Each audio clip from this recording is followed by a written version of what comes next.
At mabilis po nating silipin ang gapang mga balita. Hindi po bababa sa 14 ang sugatan sa salpukan ng 2 pampasaherong bus sa Calauag, Quezon kagabi.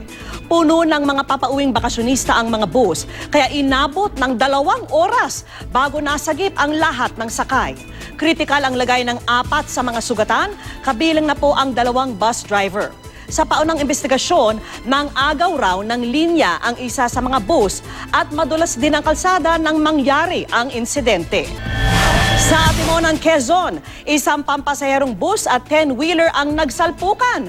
Sugatan ang konduktor at isang pasahero ng bus. Ayon po sa pulisya, nagtangka raw umovertake ang bus nang may nakasalubong na AUV kaya tumama sa likuran ng truck. Hawak na ng mga otoridad ang bus driver. Malubha ang lagay ng isang mag-asawa sa Iligan City matapos bumangga sa isang SUV ang sinasakyan nilang motorsiklo. Ayon po sa mga saksi, walang suot na helmet ang dalawa nang mabangga at tumilapon.